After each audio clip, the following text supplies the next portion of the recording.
Good morning, guys and girls. Welcome back to another episode of RNT Fitness Radio. This was another really cool episode, one that I was super excited for. So I'd been trying to pin this guy down for ages. I think I sent Martin himself 2 or 3 DMs about this. And then I spoke to his team back and forth and kept chasing. And eventually we managed to open up a slot and pin him down and get him on the podcast. And it didn't disappoint. Martin he's a wealth of information. He's very active on social media. He has a great sense of humor. And what I think is really cool about him is he's super transparent and has integrity. So he's not worried about, offending people or trying to say the right things to, keep in line with the trends. He just says it as it is. He gives his views, whether you like it or not. And I really respect that in somebody. In this episode, we sort of talk about Martin's lack of sleep and how he survives on next to nothing. We talk about how he sets up his day, which I think you'll be quite interested to find out, how he's managed to run a successful business with the structure that he has in place, which is actually a lack of. Amazing, when somebody has that kind of talent to be able to, not drop the ball without any set structure. What else we go through? We went through his thoughts on alcohol and fat loss, his thoughts on the current sort of like veganism trend, and we're not talking about sort of the religious side of things. We're talking about those that are watching documentaries on Netflix and thinking that going vegan is going to elicit more fat loss. We talk about his love for Picamix, his training, you name it. We cover a lot in this episode. It's just over an hour long. We were very lucky that Martin could afford us his time for that. He also talks through the MNU, which is the Mac Nutrition University, which is a nutrition qualification that is very highly regarded and has been compared to like 3-year university degrees. So he gives information on how to enroll on that for if you're interested. And yeah, I don't want to keep going on. I'm just going to let you guys get straight into it. A big thank you to Martin again for taking the time and sort of giving us his expertise, his opinions, and again, just being kind of open, honest, giving a good sense of humor. It was a really cool episode to record, and I'd love to have him back on again. So let's go into this. I've been following you on Instagram, like everyone does. Big fan, love your stories, entertaining as hell. Makes my day go a lot quicker. So aside from being part-time comedian, part-time social media guru, who is Martin MacDonald? Wow. So I think to some extent that sums up a lot of what I am doing at the minute, the whole part-time comedian, part-time social media guru, which it's funny, like the stuff that I suppose people knew about me historically was, nutrition consultant. Since, I went self-employed as soon as I left university. I did my degree and my master's and then went self-employed, as well as doing some lecturing and those kind of things. So, I've been one-to-one with clients for a long time and just doing the social media stuff on the side a little bit. And I can't remember where I said this recently, but it might have been on one of my stories actually, that I was very bland and very, I suppose,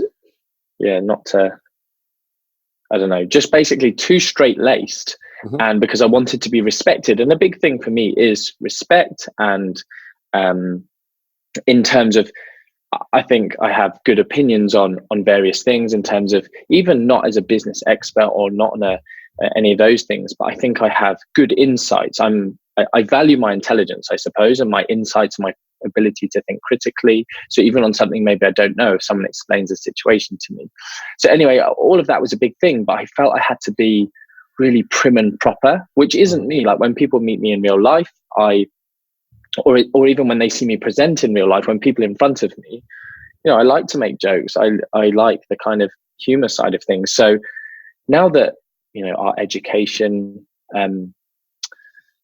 arm of our business, I suppose, has taken off so much. And now, I'm getting asked to do podcasts. I'm like, oh, can you come on this entrepreneurs podcast? And I'm like, I'm not an entrepreneur. It's just become a massive thing. But yeah, I do have a brilliant business, a brilliant team of staff, and I kind of get to do what I want. So I'm yeah, I just do a lot of interacting with people. I love education. I really like helping people. Obviously, I got my kicks from working one-to-one with clients previously, and now I don't have that as much. So now it's a case of, and I've got the nice thing that I don't have to sell to people in anything I do. It's I can just create products in terms of our education courses, our layman's course or lay person's course.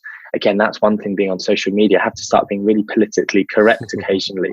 I try not to offend people. Obviously, people are like, oh, don't call out so-and-so. And when I think it's the right thing to do, but there's certain words, like I said OCD on one of my stories yesterday or the day before. Did you see me say that? Yeah. Yeah.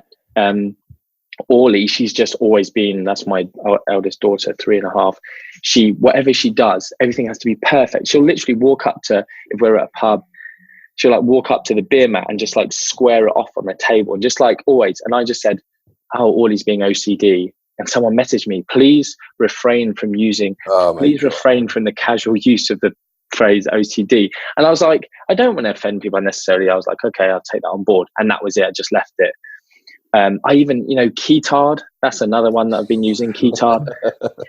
And people are like, oh, that's so bad of you. You're above that, Martin. Don't stoop to that level. And I was like, oh, come on. Like, I actively don't use the word retard online because I know it really triggers people and there's just no need. But I'm just like, keytard, if someone, you could say, oh, don't use the word idiot, because idiot still has the same connotations if you go back to its origins. But I'm like, look, I just need a way to insult, because it isn't basically conning people. I want to say these people are charlatans. They deny the laws of physics. They're misleading people. They're damaging people's health. They're a keytard. Like, and people are like, oh, because I do the ketogenic diet, does that make me a keytard? I'm like, no. If you like it, fantastic. Knock yourself out. But don't go around telling people that it's magical. Mm-hmm. Don't go around denying calories. Don't lie to people, basically. Don't preach. Do your own thing, great, but don't be a preacher of a nutritional religion. Otherwise, yes, you're a keytard. So, yeah. Anyway, so that's me. Lots of social media, lots of whatever. And then, just obviously running we've called it the Mac Nutrition Collective now, which is our mentoring, our education, and our consultancy. Let's just rewind a second to, I know you said that you don't really like being referred to as an entrepreneur, but let's be honest, M&U has skyrocketed, right? Don't worry about being humble here. Like it's done very, very well. What do you think? People ask you like, how is it just frog leap to now being the collective, as you call it? And how long has it been going, to remind me? Officially? Like 2 years, basically. And am I also right in thinking, was it your accountant had said that it's one of the fastest growing businesses that they'd seen?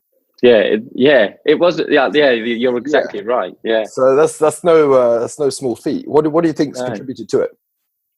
So it's a funny one. Like, so we use a big accountancy firm. It's not just like one accountant. And they said, it's they emailed these financial advisor people and copied in, basically sorting out pensions and all sorts of stuff, and said, this is the most successful or profitable or something or other new business they'd ever worked with. So I was like, geez. And even my bank manager, I don't know if you saw the funny thing on that, but I literally burst out laughing. I walked in. Always late to appointments or something. Yeah, I walked in first time and he was like, what do you do other than print money? And I was like, it's so weird to have people complimenting the business based on its finances, because it's never been the thing. So, I mean, how has it happened?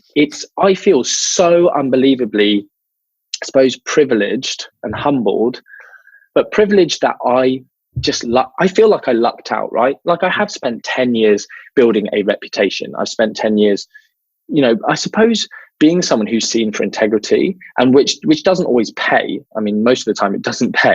Yeah, it's true. There's loads of easy get rich quick schemes that if you've got half a brain, you can do. And I think any of us who just try to kind of put the client first, money does take a backseat quite often. And so I spent a long time building a massive amount of trust within the industry, I think, and which I didn't fully realize the the extent of the trust that was there, because I still don't have the biggest following. Although it's quite funny, I'm doing like a few Instagram takeovers of massive accounts, like, 100, 200, 300K accounts. And I get to see their insights. And my insights are only 30K followers. I get more interaction on my post than, I get more votes on by like 15 times more interaction than these insanely big accounts, because I think people buy into what I'm saying, that they have a trust for me. The whole know, like, trust thing of business is, I've nailed it without, obviously not trying to manipulate people, just stories. I really enjoy it. I really enjoy talking to people when it's happened. So anyway, the thing I lucked out on was no one had done it before. There wasn't an evidence-based through and through nutrition qualification in the industry. You've got PN that was there, which was, a much smaller, shorter, kind of a bit of a coaching manual of a method, but there wasn't a thing that was realistically, you've got university, which I never set out to replace, but weirdly enough, we are basically replacing people going to university now. We don't target that, but it's happening because people know they do our course and they can actually make a living doing a cool job, versus go to university. There's a handful of jobs you could apply for. If you don't get those, you've got to go self-employed. But no university teaches people to be self-employed, which is why you get all these millionaires, I think, who are like, I left school at 16 and just did it myself and just taught myself. So, but yeah, M&U, we created it. We had the trust. We created something that was good and weirdly, really good. I mean, we always do our best, but we put a lot of time into it. I didn't sleep for basically a year and a half. And you still don't, it seems. yeah, that's true. Yeah. More than I did then, trust me. So yeah. And then here's a story for you. When we launched M&U, my goal was, so we had a thriving nutrition consultancy, which was doing fantastic with workplace wellness, clients, athletes, etc., governing bodies. This was just supposed to be a little add-on. And everyone does the maths of M&U, right? Like everyone's just like, every little conversation I have, like over a few drinks, like if we do a night out, people get a bit, Dutch courage. They've had a few drinks and then they say the stuff I know they've wanted to say. They're just like, Martin, how much money are you making? Those sort of questions. And it's like, I've done the maths. 250. This is Akash over here. I'm in business with an Indian, right? This is what he does. He looks at any business and he'll, okay, so they're charging this. Yeah. He does it sober. yeah. I'm doing it right now. Yeah. So yeah, this is the thing. It's people then start talking about that stuff, and it's what we wanted to do was 30 of our top course, the full with honors one, which is the one where they get the residentials and face-to-face stuff. And realistically, the reason that was created is because I love teaching people face-to-face. I was a university lecturer. I absolutely loved it. I hated red tape. So I wanted a version of the course where I got to meet people. I got to public speak basically on my terms. So we wanted 30 people on that one and then 20 people on the bottom one, all in the UK, right? So it's like 50 people and in one country. And when we launched, we signed up people in 25 countries. Wow. And we had to cap it. Basically, we did an expression of interest where, a bit like Tesla did, and we said you have to pay a non-refundable deposit up front. We'll send you your course pack as a kind of holding thing. And yeah, we had 300 people just go, we want on the course. Wow. So we were thinking, right, 50 people, like £2,000 roughly a course or whatever. It's like, 75 grand, 100 grand extra. There we go. You're smiling already as soon as you mentioned that. Yeah. Carry on, sorry. And we, for us, it was just like, it's a new venture. People were desperate for it. We didn't do it to make the money. It was like people were begging us to create this. But we were like, yeah, it's a viable business thing. Some things in business aren't worth doing. Like now, it's so cool. We can just do stupid stuff that doesn't make us money. That we just, like, for me, a big thing for me is my job depends a lot on my staff enjoying their jobs. So if they say to me, like, I've just appointed someone new, a customer relations and marketing executive, and she loves nutrition. And she's basically said, can I sit in with the nutrition team on education and CPD sessions just because I like it? So for me as a businessman, it's like, well, no, I'm not going to pay you to do that. to just learn about nutrition on my time when that's not your job role. But if I was solely business focused, but now I'm like, yeah, brilliant. I want you to love your job. I want you to be involved. We're all a team thing. I'm sure you've seen me all go away on staff retreats together, and it's hat. Yeah, exactly. Yeah. With the hat. So anyway, it's a case of, I lucked out. We did this course, 300 people expressed interest. We've now had pretty much 1,000 people, and it's, we've had to increase the price of the course because we did over deliver so much. And I still think people are kind of saying, on the weekend, we met up with some of the students and I said, people still complain about the cost a little bit.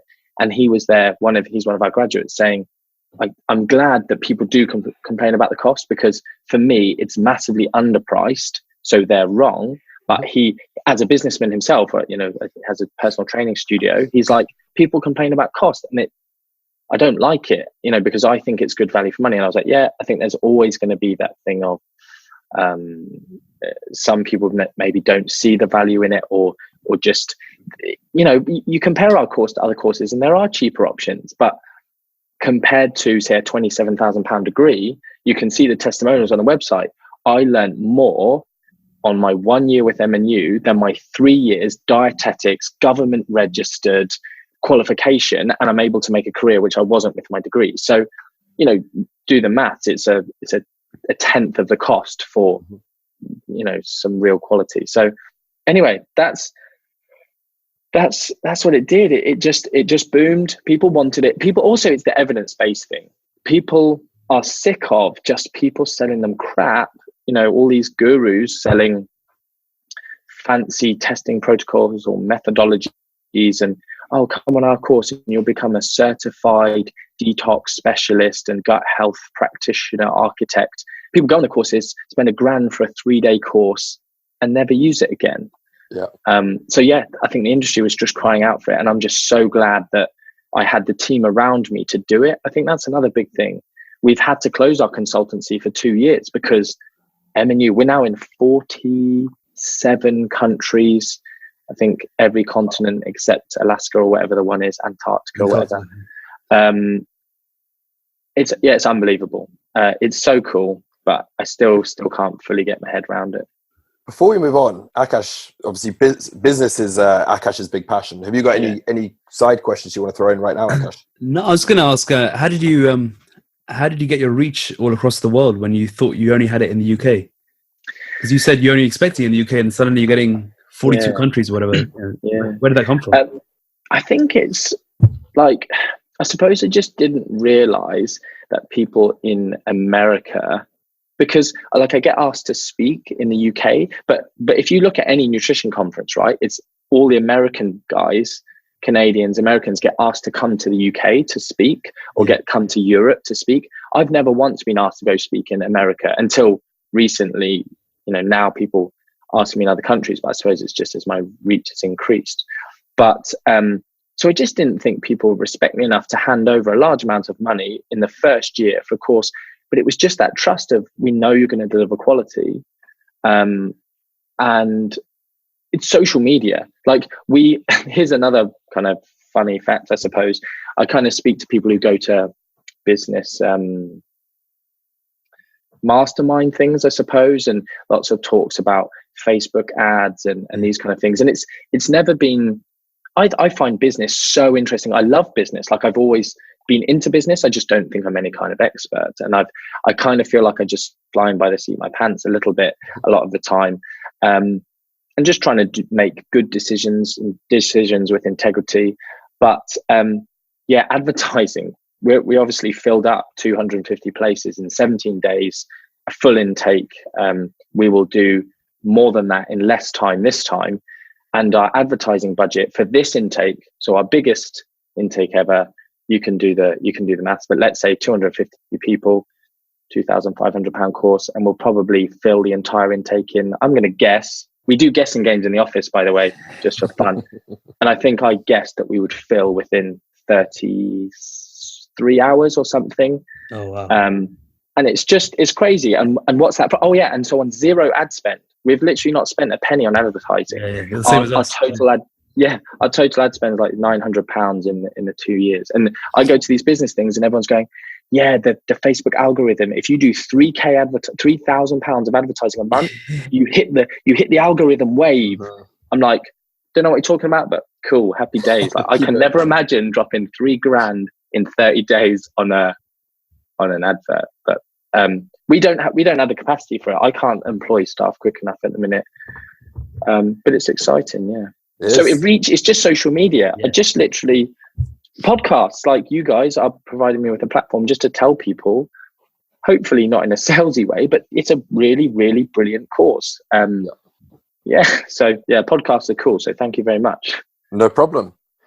Let's move on a little bit away from the business. Yeah. Sorry, I had one more question. How did you get into nutrition in the first place, like right at the beginning? What made you choose that as a career path? Yeah, so I snapped my anterior cruciate ligament. I played football.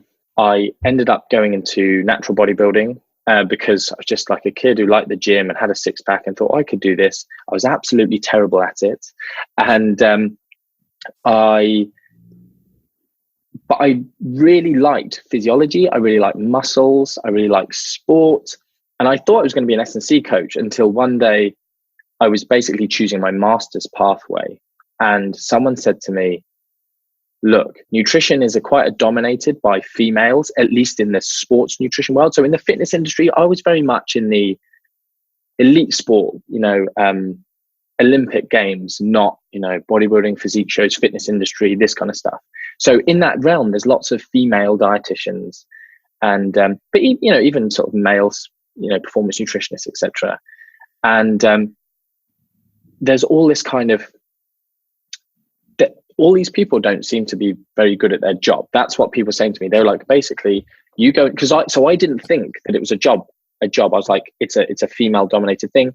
I won't be respected. There's no point in me doing it. And someone just said to me, if you went and did it, you're 21 years old.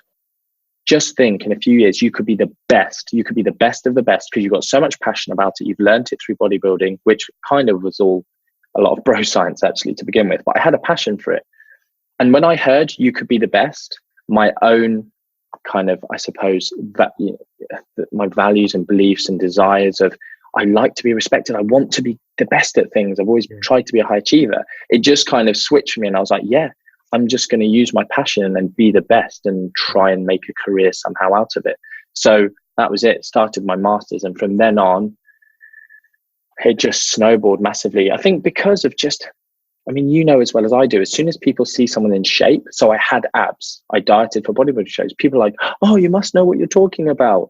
No, I don't freaking know what I talk about. I just didn't eat for 12 weeks and then got sat back and crack and jumped on stage. Like I was an idiot. I was 21, 23, whatever.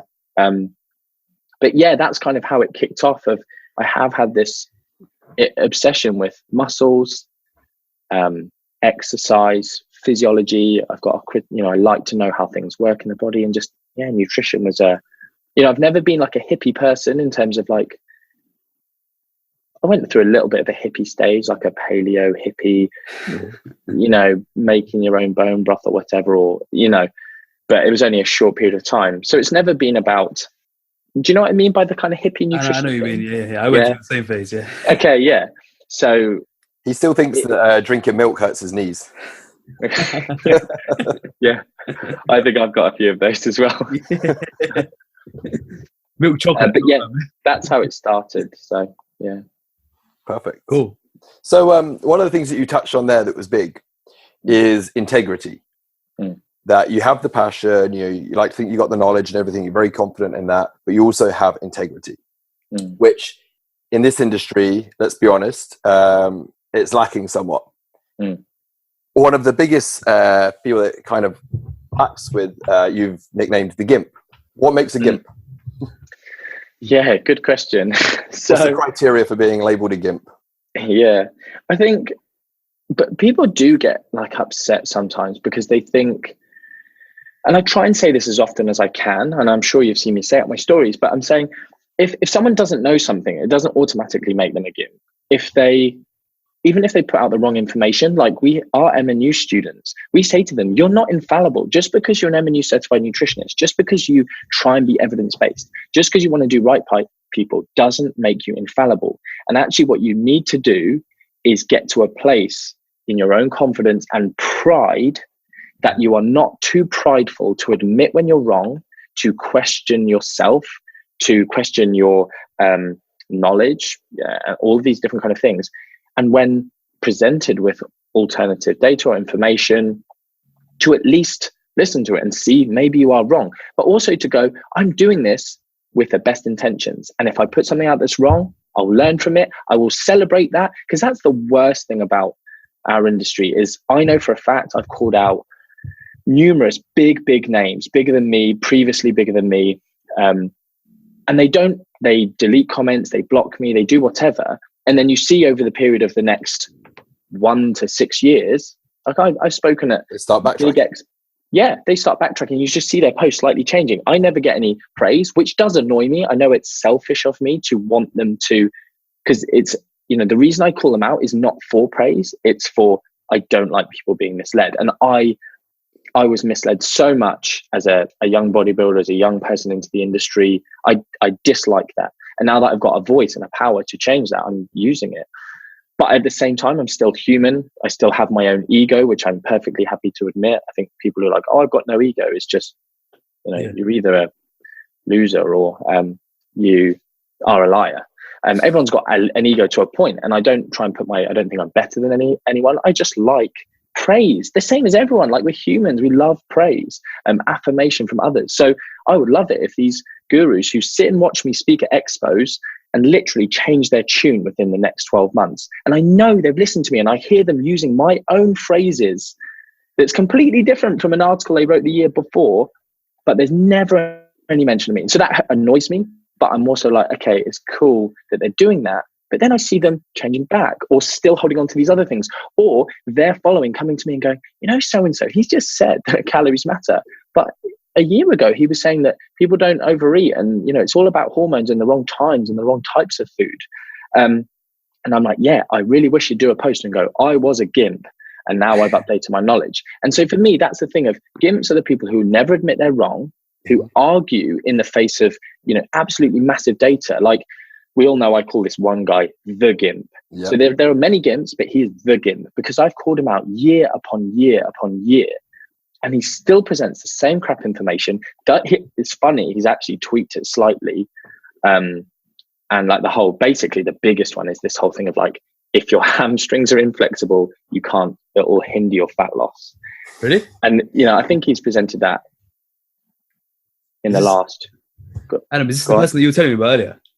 Yes. I mean, Martin, if you want to mention it, like we're totally cool. We're transparent. So if we can, I don't want to drag you into just because he doesn't. I am happy to, and I'm sure if people just follow me enough, like if you go on my Instagram highlights, I name him, but I don't like giving him publicity because he never. Don't give it to him. Okay, well, Akash, you know who it is. I told you before. I didn't expect that one. The hamstring one. Yeah, and so basically, yeah. So the thing was, right, the first time he presented, and this is all on video, right? These are at big expos. They're all on video, and so I've seen it, the evolution of this thing. And it's basically 25 ways you can't lose fat, just making stuff up to make a talk. This one, hamstring flexibility. So the first time you presented it, it was, if you do a squat and your hamstrings are inflexible, if you do a proper squat, you might burn 1 calorie.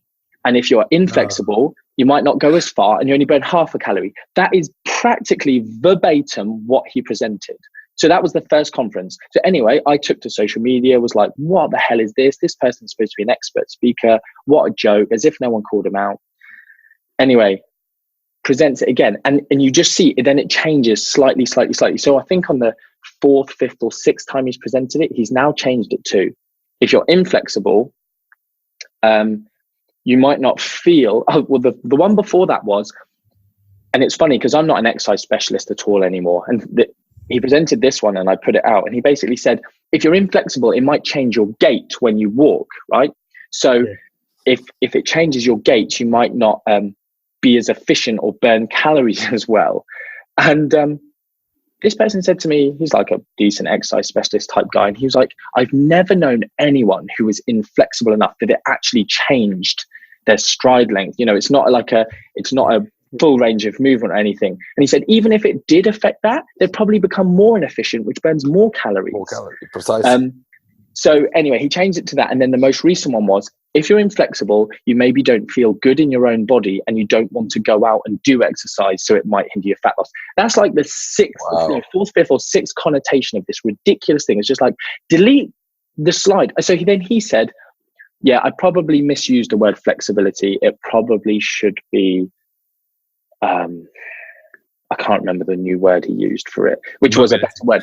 It's like, yeah, I called you out 6 times over 2 years presenting this, and you're only just, it's like, just say, I was an idiot. Why did I put that in? Sorry, guys, here we go. But everything, he's the one who goes, if you put cream on your skins, it'll make your fat cells toxic and you can't lose body fat.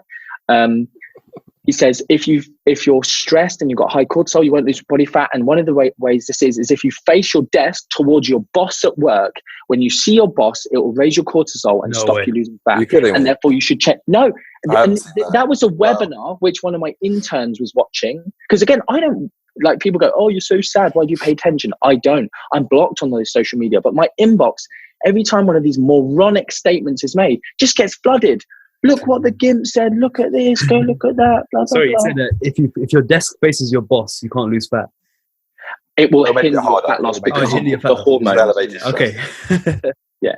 Wow. So it's like all of this stuff, and I'm like, oh my goodness. And I've had personal conversations with this GIMP or the GIMP, and I've said to him, you're way better at marketing than me. Nutrition is kind of simple. Just learn evidence-based practice, and you will wipe the floor with me. And he hasn't. And in fact, then he went and ripped off our website, copied our website.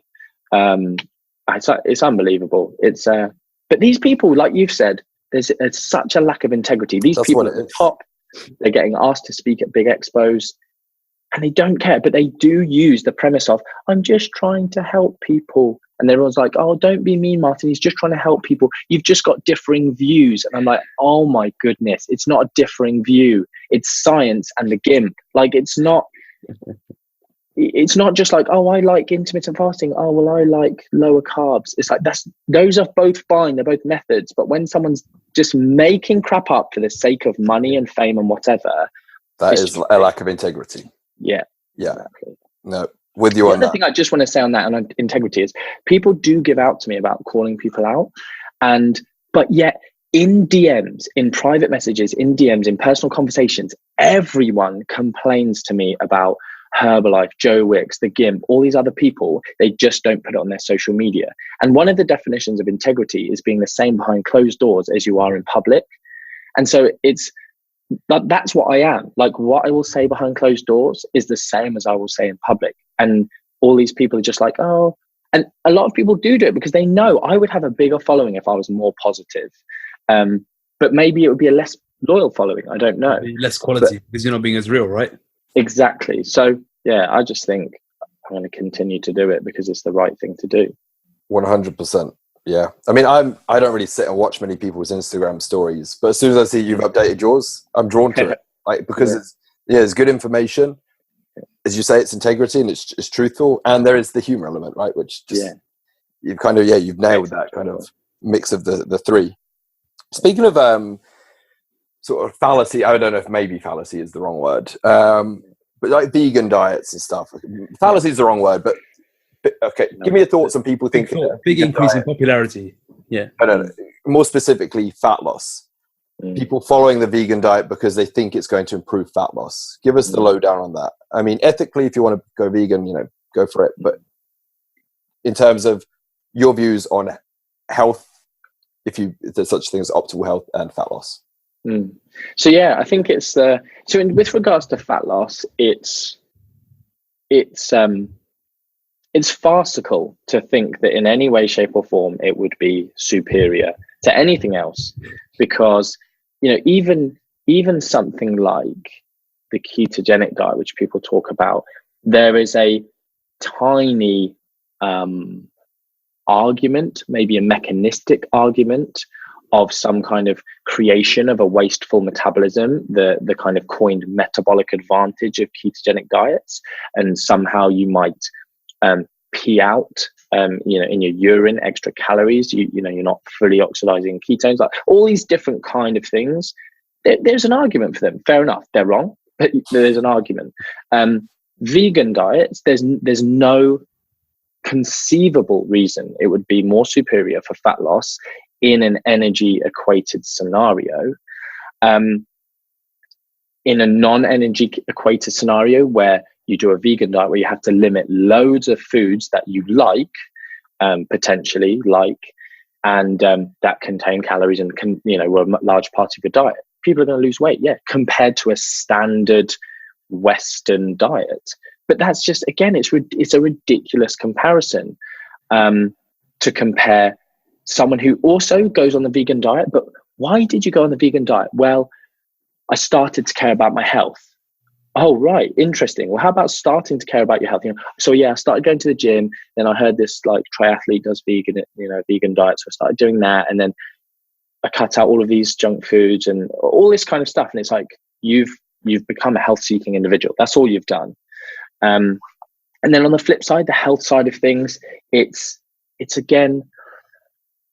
just fraught with issues of, I think a vegetarian diet, I'm a lot more on board with regards to, you can be just as healthy as an omnivore with a vegetarian diet, with, just as long as you get stuff right. A vegan diet just makes things impossibly complicated. With human intelligence and supplementation and this, that, and the other, people can survive and do well and perform well on a vegan diet, fine. But it's not inherently healthy. People, I think, oh, I've gone vegan, I'm now healthy. It's like, no, you haven't. If anything, you've increased the likelihood of deficiencies, for instance.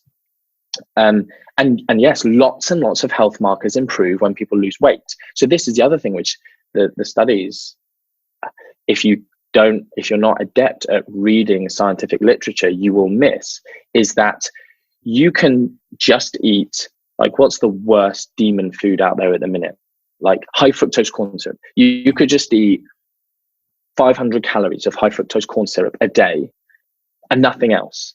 And you would see, and if you're overweight or need to lose some body fat, you would see multiple health markers improve over time as your body weight decreased, even with a completely micronutrient deficient diet, even with, lacking in fiber and variety and all these kind of things, eating this horrible demon food, which, we know is not really a horrible demon food, but people say it is.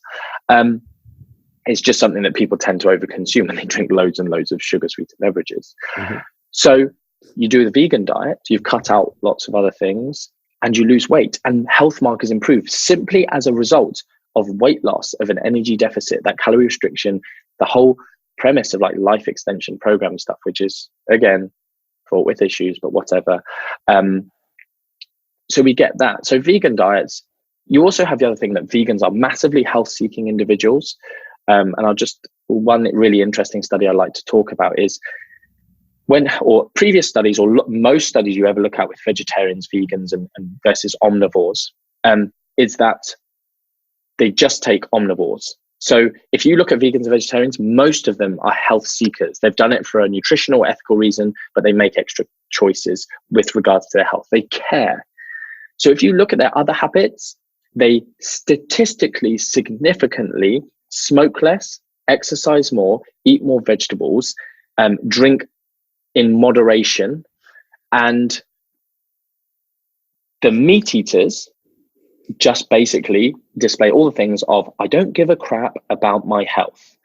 So they did this really cool study where they basically stood outside health food shops to recruit subjects for a study. And I embellish this a lot. This isn't in the paper, this is how I imagine it. Basically, you stand at the front of the health food shop and you say, or next to the sprouted quinoa or whatever, oh, hi there, you're buying your organic sprouted quinoa. Are you also going to buy some, grass-fed salmon fillets? Are you a meat eater? Do you eat meat? And then basically, if someone goes, no, I'm a vegan, I'm a vegetarian, you go, cool, you're in this group. If they go, yeah, I'm also going to have my fancy, super organic, special, wild Alaskan, whatever, boar steak, then they're a meat eater, omnivore. But they are both weirdos who care about their health, right? Mm-hmm. And then they compared health-seeking omnivores versus health-seeking plant-based eaters, vegetarians, vegans, and they compared them as one group, so health seekers versus the rest of the population, and found that they're all of the things that we normally see with vegetarian diets were true for this health-seeking subgroup. So they were, risk of total mortality was, I think it was literally 100% different. So it was like 200% risk of relative mortality, total mortality. And then they compared the meat eaters, health seekers, versus the vegans, non-meat eaters, both health seeking, and there was no difference. And it's like, you see a study like that and you suddenly realize, right, it's more the health seeking behaviors. It's more the overall thing. You don't need to demonize one or the other, but just don't preach about health. If you want to preach about animal welfare, then I kind of am like, yeah, fair enough. I think people have their different things that they want to express, and I'm kind of on board with it. Like, I don't think animals should be mistreated, but at the same time, I suppose I'm a bit of a circle of life type of person, and I like eating meat, and it's when the health stuff comes in and the holier than thou stuff, which is non-scientific, unfounded statements come in, and then there's the whole lying thing of like, oh, there's more protein in broccoli than a steak. Of course, yeah. And it's like, oh, just whatever, go away. So there's a lot of our clients actually follow vegan diets, but from a religious background. Yeah. And so those listening to this, I want to make this clear that for those reasons, Martin's not saying this, we're not saying exactly, this. Yeah. Please carry on 100%. What we're aiming at is with sort of the Netflix documentaries and the people that come from the typical Western diet. And, 1 minute they've done a keto diet and then they've done a juice fast. And now this is the latest fat loss craze. Exactly. Saying, don't be fooled into that there's no advantage from a health, or I can't see any advantage from a health or a fat loss point of view. But if you do it for ethical reasons, if you do it for religious reasons, crack on, basically. Yeah.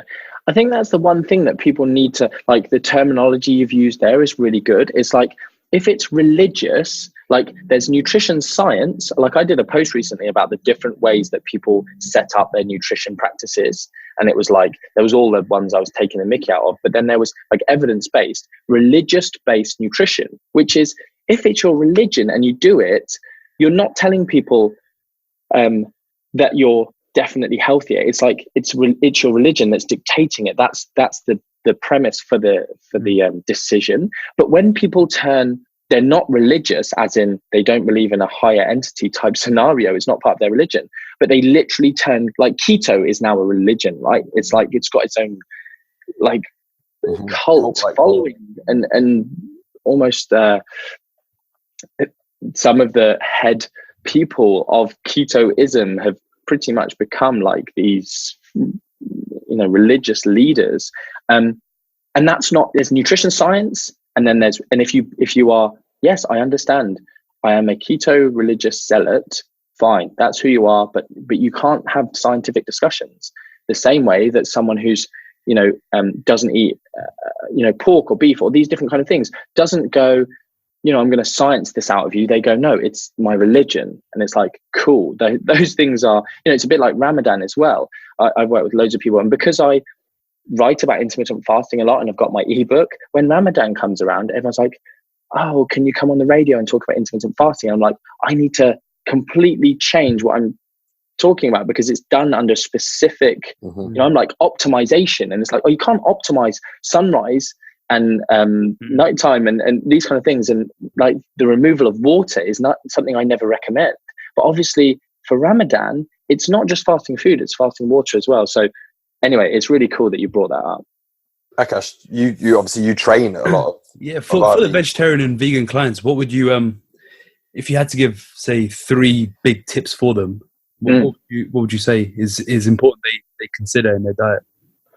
Yeah, good question. So for me, it's just a case of, and actually in one of the presentations that I have delivered quite a lot over the years, and this isn't specific to vegetarians and vegans, but rather than the nutrition is very much always seen as an exclusion. So it's, if I want to get healthy, what do I need to exclude? And actually in my presentation, I just flipped that on its head, and it's like, maybe before you start practicing willpower, maybe before you start trying to put negative connotations on stuff, what is it you're missing? What could you have more of?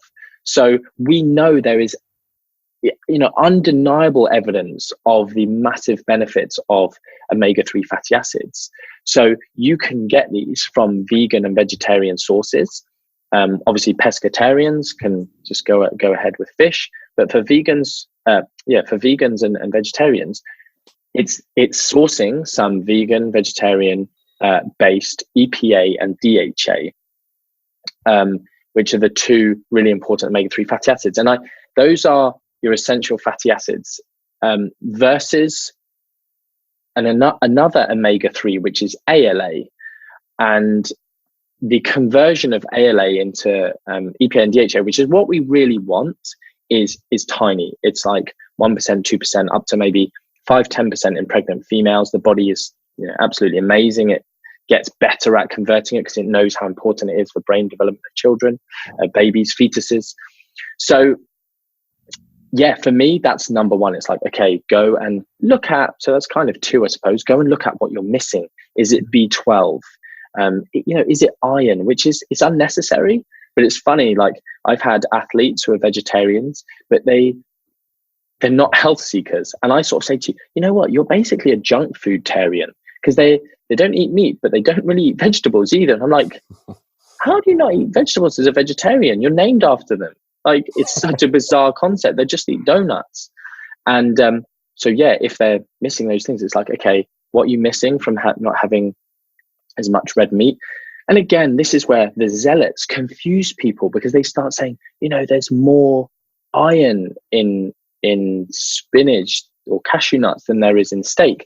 The problem is it's two different forms, heme iron and non-heme iron, and the absorption of animal-based iron is so much higher than that of plant-based iron, non-heme iron. So it is a case of, if you are vegetarian and you're looking to hit your micronutrient targets, you do need to eat a lot of vegetables. You can't go for nutrient deplete sources of,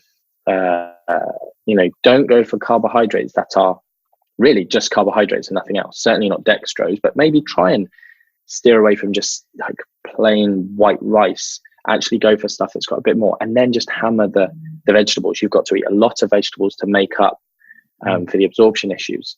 So look at what you don't have, get that in. Source EPA, DHA, definitely. And I suppose the other one is just that consideration of protein. Is it does depend on goal, but let's say their goal is fat loss or muscle gain. We know that particularly vegan sources of protein can be much, much lower in leucine, which is the amino acid that independently stimulates muscle protein synthesis. So if you were to compare something like whey protein, which can't be had on a vegan diet, versus brown rice protein, which is a vegan protein powder, you basically need double the amount. So let's say you have 1 scoop of whey, whatever, let's say 20 grams. You need 40 grams of brown rice protein to initiate the same muscle protein synthesis response. So that's why these people saying like, oh, you can't get jacked on a vegan diet. You can. You just need to make the necessary adjustments to get the full advantage. And in this day and age, with supplements and technology, we can do that. Are you a fan of meat replacements? Like corn and those kind of things. Corn, yeah. Yeah, I'm not a fan. I don't like the taste myself, but I've used them extensively with, or we've used them extensively with clients, and there's nothing, untoward there really. We use them as well. So we're just curious on your opinion.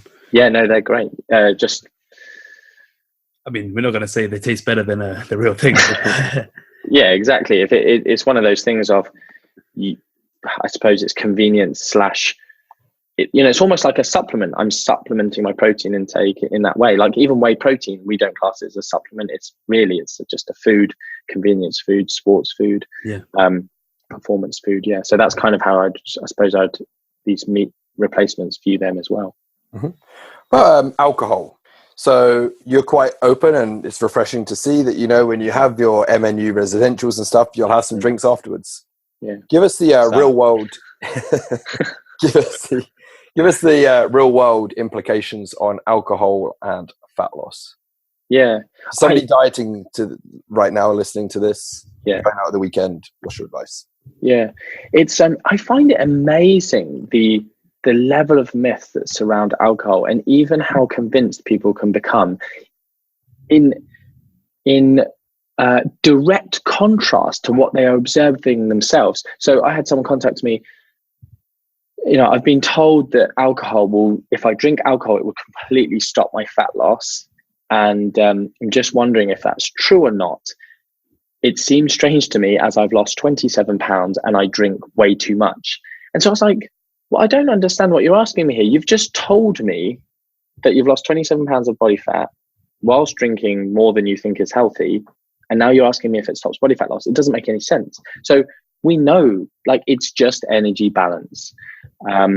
It's not anything magical. We know there are 7 calories per gram of alcohol.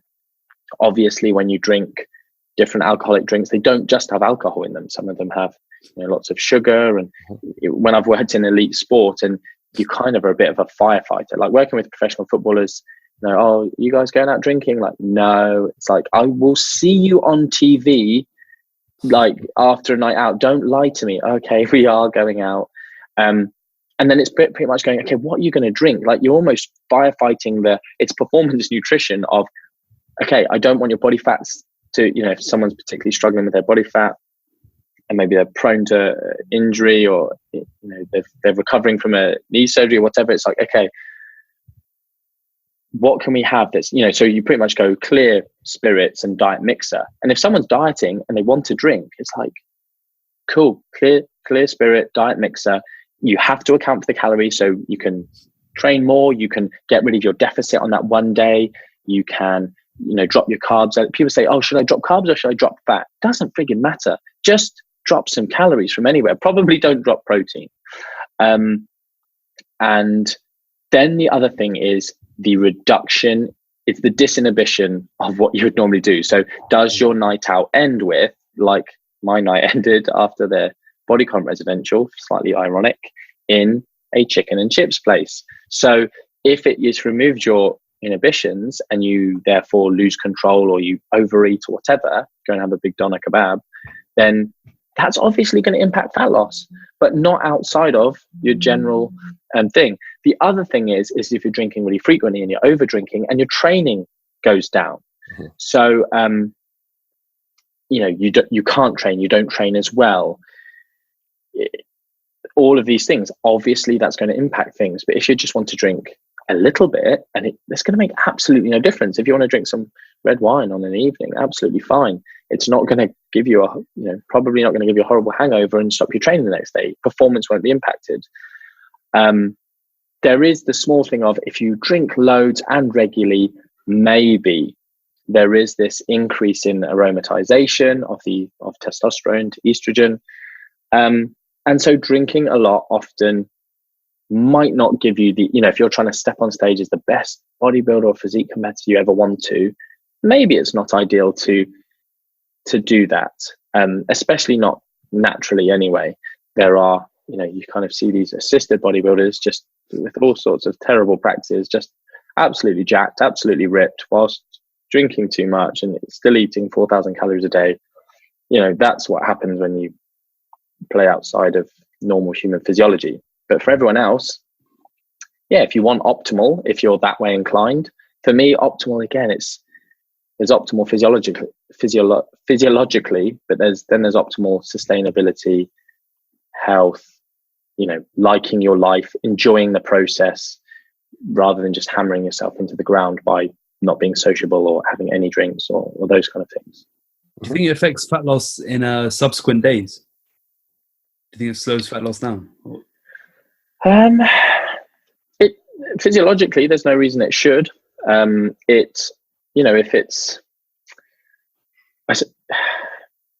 someone has, there's two different scenarios. If they've basically gone a really big drinking session and they have chosen drinks with a lot of carbohydrate in them and they have basically carved up, there might be that initial lag of fat loss because they are kind of tapping a little bit into these full muscle glycogen stores again.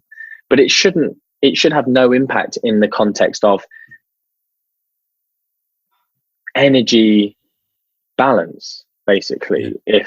If you account for that, if you reduce the calories before, after, during, etc., to account for it, there's just no reason it should affect it, other than if it's over and over again and you do get this. I mean, the changes in hormones based on alcohol are not going to be anything profound.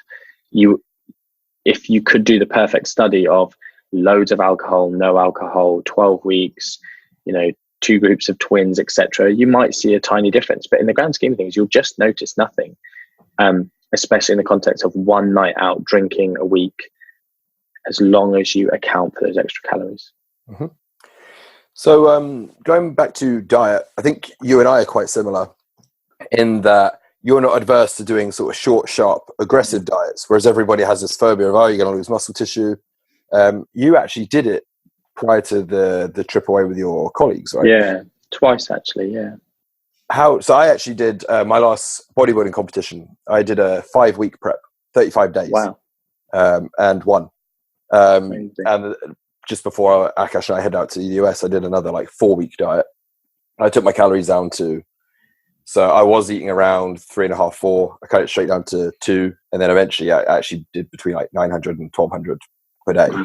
Yeah. Pretty much pure protein only. And of course you get those people message you're nuts, you're going to lose muscle tissue. And give us your thoughts on that. And then also, how did you set yours up? Yeah. So I did these 2 aggressive diets recently. One of them I tracked calories and macros. One of them I didn't. So the one where I didn't track calories, I actually, jovially termed it on Instagram the eat as little as you possibly can diet. Because that was essentially my mindset, is just eat as little as I can, do everything I can to try and maintain fullness. So, in terms of flexibility of an aggressive diet, there's no flexibility really. Although when I did count calories, I did manage to chuck in there. I mean, how much chocolate or ice cream or anything that people flexibly diet on can you fit in 1,100 calories? And whilst eating probably 800 calories worth of protein in a day, you've only got 300 calories to play with. I'd rather eat a load of carrots with a little bit of hummus to make up that extra 300. So I love carrots, by the way, but whatever. So I set up the 2 different ways. One of them was tracking, and one was just eating as little as I could. Realistically, the rules of it are, you need to maintain protein. So this is why the calories probably shouldn't be going ever much below probably 10 times body weight in kilograms, which is obscenely low. If anyone just quickly in kilograms, if anyone ever does the math in their head, that is ridiculously low. And I actually can't personally maintain that level. I shoot for more 15 times body weight in kilograms. And even then, that's when I get good at it. Because again, when I start these aggressive diets, hunger is there, but it kind of fades. And it's funny as well, because people go, how do you deal with the hunger? And I'm like, if I bump my calories, so I did what did I do? 42 days on calorie counted 1,200 to 1,600. And then I did 35 days on just eat as little as I possibly could. And, you can check my Instagram. It was brilliant. I got leaner super quick. The proviso, secondly, is you don't train like an idiot. So you can't, or I would really advise people not to go and, I'm still training for triathlon. It's like, you idiot. Of course you're going to lose muscle. It's a case of actually, you just need to stimulate the muscle to maintain. Try and maintain strength. Exactly. Try and make, even drop volume if you have to, and drop a little bit of volume so that you can maintain the stimulus of training. You don't actually want to tax recovery that hard. You don't want to be doing loads of drop sets and any kind of intensity methods. You want to, the whole point is I'm going to be done in 35 days. Maintain, strength as much as possible, maintain intensity on the bar. Don't go jogging to burn extra fat. Keep NEAT up. NEAT's a good consideration during an aggressive diet because it may drop simply through pure fatigue. I actually find it doesn't for me for some reason, because as well mentally, I think I'm dieting hard. I do less than 1,000 steps a day generally, and I try. Right now, I'm stood up recording a podcast, and I try and move a teeny bit, but I'm not a big stepper. I'm not. I don't do much exercise, which is bad, I know, but again, just me. Do as I say, not as I do. And but yeah, these people with super active lifestyles, again, if I've just said there 15 times body weight in kilograms, if you are someone who cycles 5 miles to and from work every day, it is a different scenario. So like you, if you, what did you say, 3,500, 4,000 previously, down to 2,000, that's a massive drop, 2,000 calories. I was hungry. Yeah, so for me, it's, similar, 2,000 calorie drop, but, down from, or yeah, maybe not quite that, but like 1,800 drop down from say 3,000.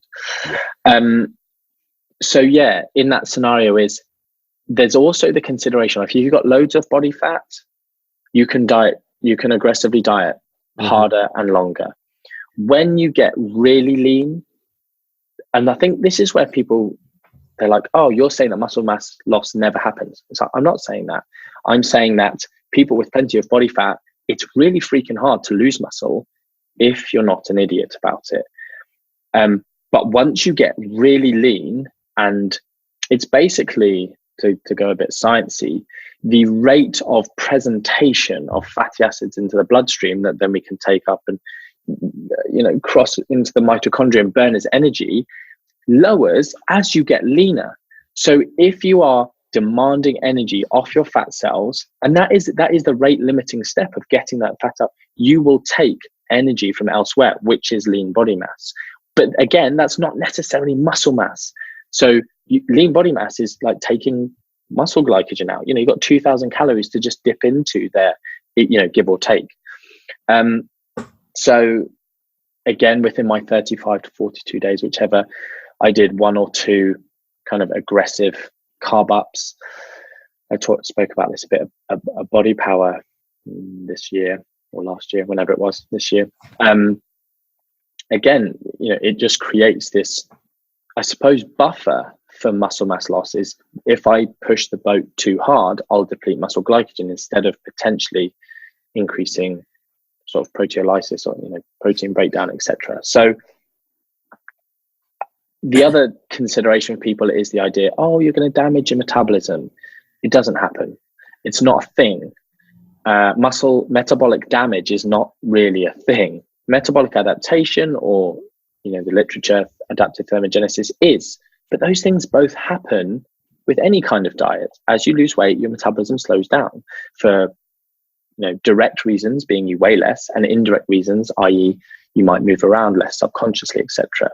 And I just remember one thing I forgot to say earlier, the hunger thing. The scientific literature actually shows that aggressive dieting leads to lower feelings of hunger than moderate deficits. This is what I noticed, and it's why I do it. So if I do, so I've done typical, 16, 17 week bodyweight and prep diets previously. And those ones I would think about food more and I would be more hungry. On these short, sharp ones, maybe the first 7 to 10 days, that initial almost adaptation phase, I'm ravenous because I've gone from eating, X amount, my body's, the body clock is kind of, you look at the clock, it's, oh, I should eat now. So I found I just stick in like a couple of apples here and there, some diet drinks, a can of Coke Zero or Iron Brew Extra. And within about a week, 10 days tops, I'm fine. Don't get me wrong, I'm ready to eat my next meal. But I'm not ravenous. I'm not thinking about food 24/7.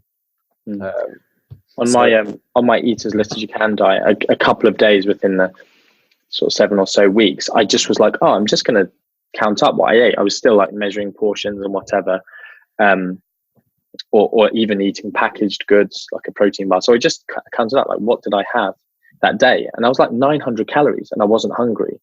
I was like, geez, like I'm getting really freaking good at not eating. And so, it's one of those things. The literature supports it. It's not just like an anecdote. It's the significant body of evidence seems to show, for whatever reasons, whether it's ketosis, whether it's there's some weird literature about food movement through the duodenum initiates some kind of hunger response, and therefore, my hypothesis is that somehow with totally less volume, it's almost not creating that desire for that next meal. Like, who knows? the fact is that you put the body into, probably it's the only time you can really say starvation mode. It's like, 1,000 calories a day for 35 days. Starvation mode isn't what people believe it to be, like, oh, you're going to gain loads of fat back.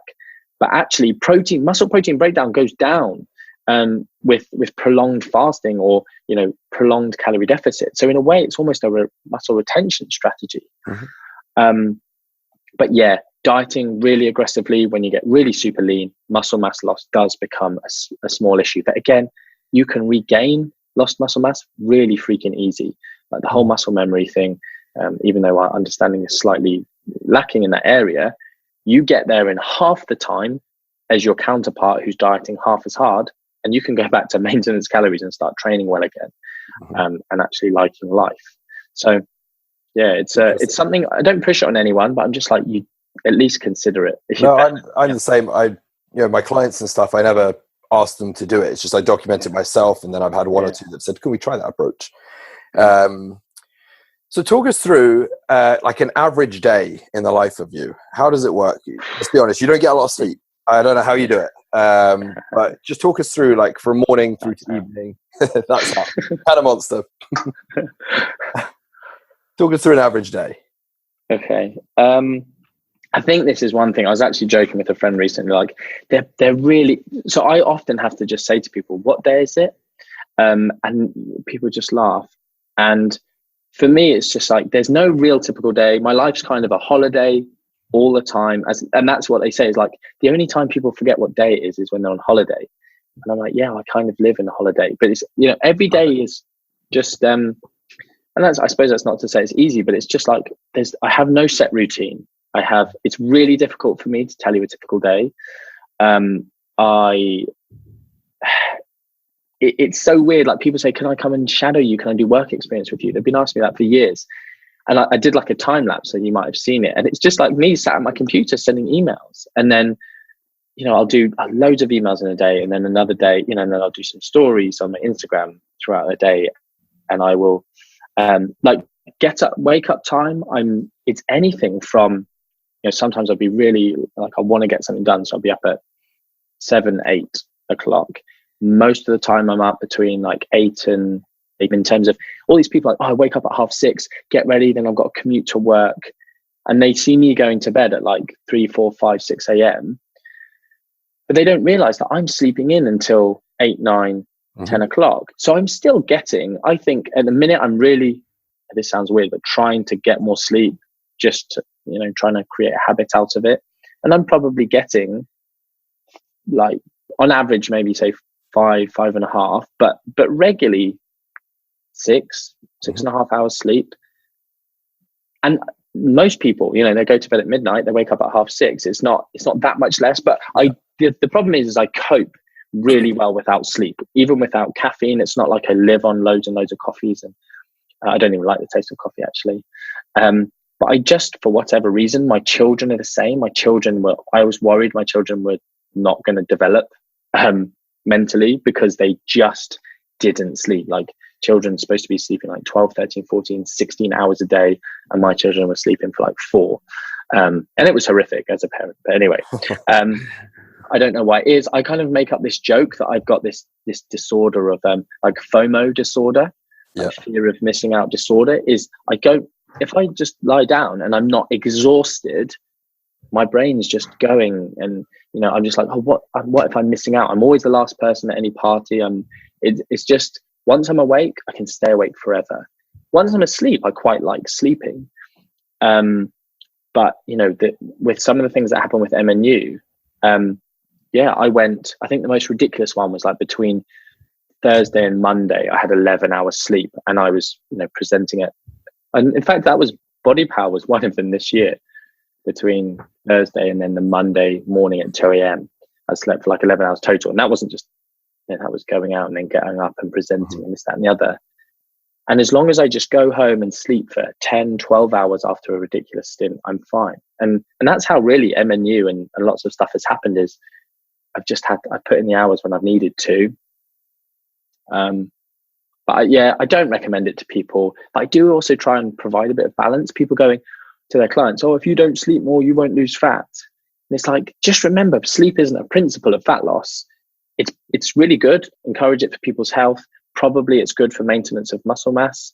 I do the 1 year where I barely slept at all, and obviously my training wasn't great, my eating wasn't great, but I lost so much muscle.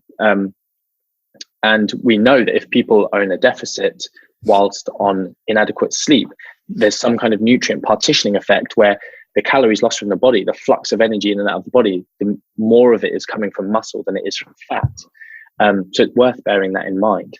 For some people, a lack of sleep massively increases hunger. That sucks. So sleep more. If it's not for you, if that doesn't happen for you, which it doesn't for me, don't focus too heavily on it. Yeah. So speaking about MNU again. Yeah. You just touched on MNU, and that's presumably where you are at the moment, I guess, in the MNU offices. Yeah. You've got an enrollment starting. Yeah. Talk us through that. What does it include? What do people get? What's the dates? Yeah. So the next enrollment. So we do 2 intakes a year. People often are like, oh, do you only do 1 intake a year? I'm too busy. I'm doing this or changing jobs. We do 2 intakes every year, March and September, and we open enrollments a few months before. So for our September intake this year, enrollments open on the 11th of July. So that's Wednesday. And actually, I'll just say this for your listeners is if they jump, there's a priority list, right? And I don't even know how you get on it, but if you want to get on it, message me on any of my social medias. We don't publicize it. And I've kind of decided that people, I keep the priority list really small. Like we've got thousands of people on our newsletter, but we have this little, several hundred people on the priority list, and which is why I know it's going to go within 33 hours, because these people are like, we want in. I've spoken to them personally. They're like desperate to do the course. But I want those people to be the people on the course, the people who interact with me, the people who understand integrity, the values, wisdom, confidence, integrity, like the underpinning pillars of MNU, because there are a lot of people now I know who are going to do MNU because they want the certificate. They want to be part of some kind of club. They know it's something special, but they aren't my people, if that makes sense. They're not people who are doing it for the right reasons necessarily. They want to be, I'm the most advanced PT in the world. And, they're still selling all their bros. It's actually kind of going against almost what you're trying to do, right? It's exactly. Victim of your own success. Exactly.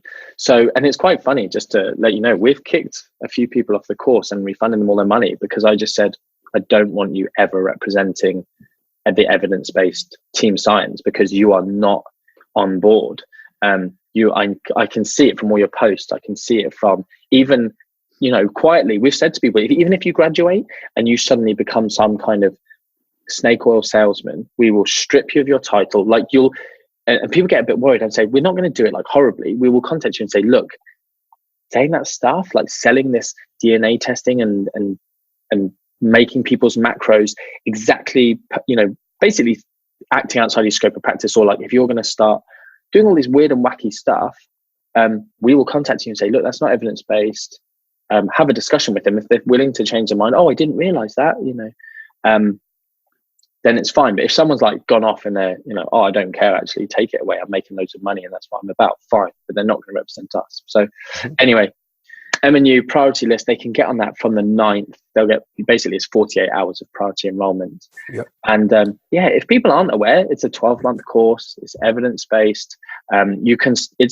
We say 4 to 6 hours of study a week. And I think that's legitimately, that's an accurate amount of time. There are people who do a lot more because they're super keenos. They want to be the best. They want to know everything. They read every single further reading. They do every single homework.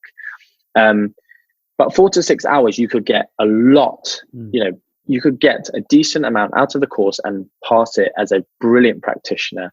Obviously, we go through lots of people. I just want to say this on air, like saying, oh, Mac Nutrition Uni is, it's a science-based course and it's very evidence-based and scientific, but they don't include anything on coaching or behavior change. And I think it's people who maybe have done other courses that just only do behavior change and actually forget to do any science. Whereas we have 2 modules basically dedicated to consultation skills, behavior change, motivational interviewing, communication skills.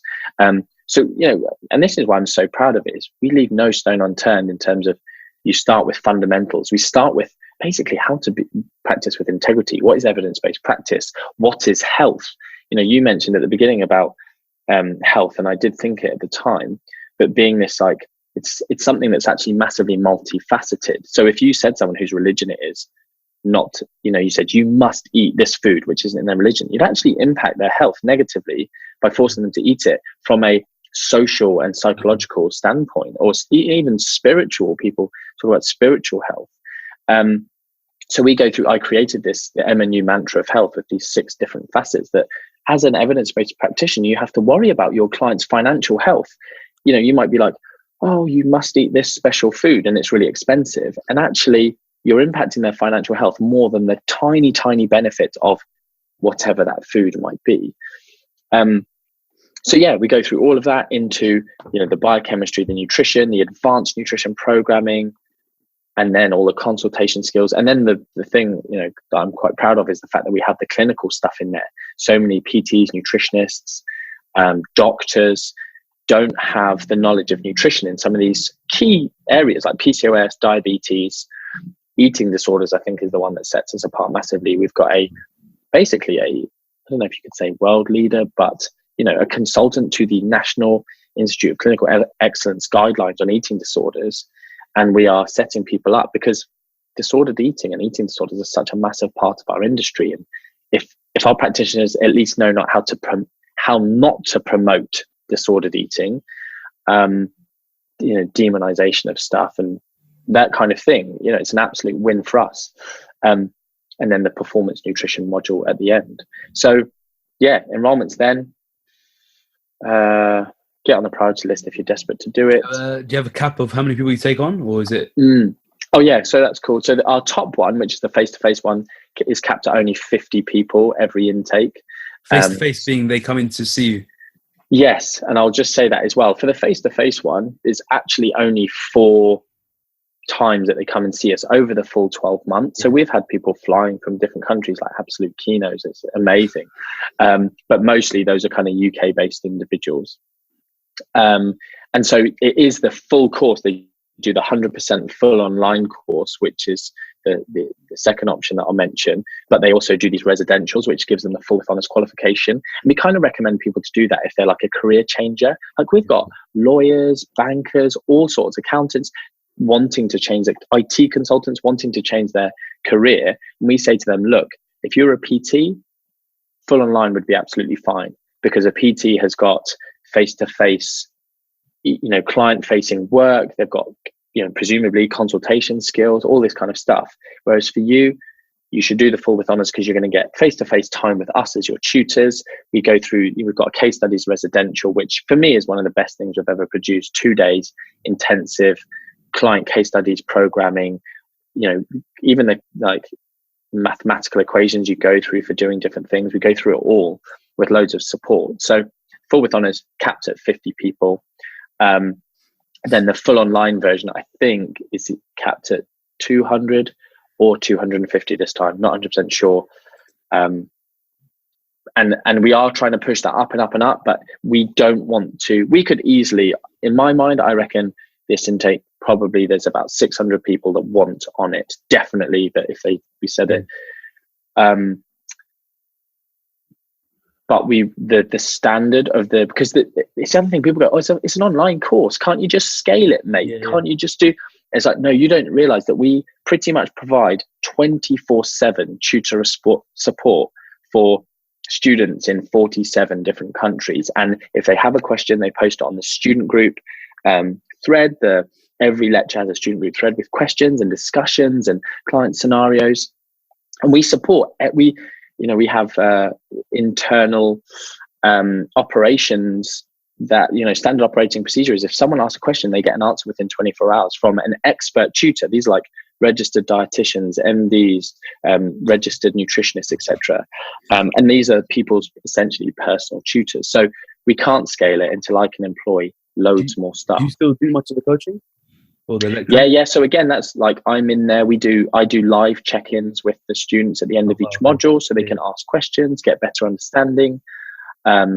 I obviously lots of the lectures are pre-recorded by me, and I'm there as well. You get the mentoring lab for 12 months free, which is our kind of continuing professional development platform, which has just got loads of extra stuff. And so I'm in there. That's again, I suppose I never really answered your question, Adam, about what does a typical day for me look like, but it'll be. Don't worry about that. That's fine.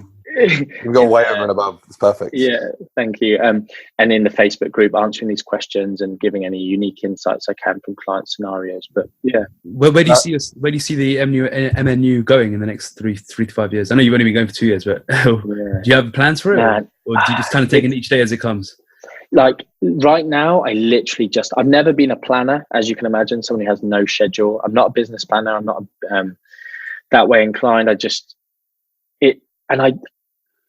From where it was 2 years ago to where it is now, couldn't imagine it would be such a thing. Couldn't imagine that we have multinational companies contacting us, wanting to partner with us, be their education provider. Some of the biggest kind of fitness employers in the industry contacting us, like going on, what's that job website, indeed.co.uk, on there the other day, someone with a job advert as an essential requirement was willing to or having studied Mac Nutrition Uni. I'm like, wow. We're not registered as like a against the workplace competencies thing. So people are like, oh, can I get a student loan to study Mac Nutrition Uni? I'm like, no, it's just a professional qualification. It's not like going to college, university, whatever. So it's difficult to say. I would love to have infiltrated some of the more mainstream medical system, I suppose. Like we have a lot of GPs and doctors doing MNU, but they're doing it so off their own back. They're highly motivated. They understand lifestyle medicine rather than just prescribing drugs. I would love to be someone who's educating. Like I do believe we're doing education better than pretty much anyone else in the world on nutrition right now. And I know there are things going on in the industry that we are not being consulted on, and people who are crap at teaching and just have, some little RD or registered nutritionist qualification doing it, and they'll end up doing a crap job, just like we saw with, different things within our industry, reps and this kind of stuff. It's just teaching crap that they've always taught instead of teaching people the principles, and in the way that we do, not to be arrogant, but just whatever we're doing, it's really freaking working. People getting unbelievable results with clients. Their business is absolutely taking off. Like we've had to create an extension policy for our students who don't complete it in 12 months because we've had such a significant percentage go. Since I've started applying the MNU principles, my business has taken off so much. And also the business advice that we give in the lab. They're like, I haven't had time to study the end of the course. So they take another 6 months at just like a nominal fee to continue. Mm-hmm. But I just see it growing, more countries, more people, my staff team growing. But yeah, I don't know. Honestly, you come back in 6 months, I'm probably saying something completely. We'll ask you then. Yeah, we'll see. Let's see if you would have had Joe Wicks as a student by then. Yeah. See if that happens, then it's like, geez, you have to employ 1,000 new staff. Oh yeah, definitely. Yeah. Cool. Let's just finish on a couple of rapid fire questions really quickly, and then we'll wrap up. So, first question: if you could only have one item to choose from at the pick and mix counter, what would it be? Those pink finger things. I love those little pink fingers. I think everyone loves a finger, let's be honest. So that's mine. With you. Okay, next one. AirPods, yes or no? This is a personal question. Oh, geez. I think they are a big expenditure for not... basically, the AirPods, I think like £150 if you get them from Apple, right? Mm-hmm. I think someone told me there's some Bose ones. If you're big into music, I'm not into music. Like really, I'm not like a snob, but people are like, oh, the sound quality, this and the other. There's some Bose ones that are apparently about the same price. So there's those. But then I'm fairly sure I started getting Instagram adverts for AirPods that are like £40. Then obviously they're I don't know if a rip-off brand is the right term, but they're not, Apple or anything. Yeah. And as far as I know, they do exactly the same thing. So I really like not having wires hanging down in terms of, earphone stuff. And one of the big drivers for me was the fact that there's no air, port in your phone anymore for normal things, and all adapters, it just got on my nerves. So that pushed me. But actually, in terms of usability, I think they're a big expense for not a lot of gain, personally. Perfect. Good to know. Last question. Who should we have on our podcast next? Oh, wow. That's a good shout. I think, so many to choose from. Do you know who jumped into my mind, but I don't know if she would do it? It's my head of nutrition, Sarah. And if you want her on, I'll try and peer pressure her into it. Just because she's got some unique insights. Like her strengths are, she obviously spoke at Body Power this year on highly individualized, personalized nutrition strategies and stuff. And that's her real passion. She hates the fact that we're not just a purely client-facing company anymore. So there's her. Danny Lennon is, I don't know if you listen to any of his stuff. Danny's class. I like him. I listened to your interview actually on there with Professor Noakes, is it? Oh, yeah. Protein or kill you or whatever it was. Yeah. And then I'll do a shout out, any MNU graduate, MNU certified nutritionist, I reckon they'll all have interesting stuff to say. So that I will publicize, obviously, the fact I've been on here. So any of them listening to me saying this right now, get in contact with these guys if you are going to tell them something cool and get them some listeners. Awesome. We would appreciate that.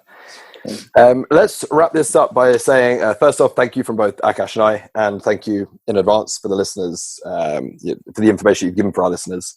Where can people find out about you? So you've mentioned the priority list, and you said to just drop you a message. What's the best way of people doing so? Instagram. Just basically, you type in Martin MacDonald into the internet. I'm most places, but Martin Nutrition is my handle on Instagram. It's like the URL for my Facebook page, Martin Nutrition MacDonald. So I'm on both of those a lot, and I respond to every single message I get on those. So there you go. That's another massive thing I spend my day doing. I can testify to that. Actually, you've answered a couple of my things. So no problem. And so those, and then obviously the Mac Nutrition Uni website. If people want to go there, www.mac-nutritionuni.com. You can sign up to the newsletter there, and we do send out, even if you don't want to do any kind of nutrition qualification, when I do talks at expos, we get them filmed, we put them on there just to give free information out to people, because obviously if someone sees me speaking, they like the way I teach, they'll sign up to MNU. If you are not in the industry and you just want free nutrition content, get on there. I'm not going to mind trick you into signing up. So that's another area of that people can get stuff. And then I suppose the other one is my MacMail newsletter. A little shout out for that. I email very, very infrequently, but I tend to find it's good content, I think. So I'm going to be doing one on polycystic ovary syndrome probably tonight or tomorrow, which is the first one I've done in 2 or 3 weeks. And I think there's a link in my Instagram bio. If you just click that, stick your email address in, you'll get those very infrequently from me. I don't spam. But those are the places really that people can get me. Awesome. Perfect. Akash, anything that you want to add to finish? No, it sounds perfect. If you've enjoyed today's episode with Martin, please share it with your family and friends, and leave us a good review, and hopefully subscribe for future episodes. You're not going to... You can find us more information. You can find us on @RNT_fitness or @Akash Vagela or @Adam Haley with the number 1 at the end. That's on Instagram. And for more education blogs, please head to www.rntfitness.co.uk or our YouTube channel. Just simply type in RNT Fitness.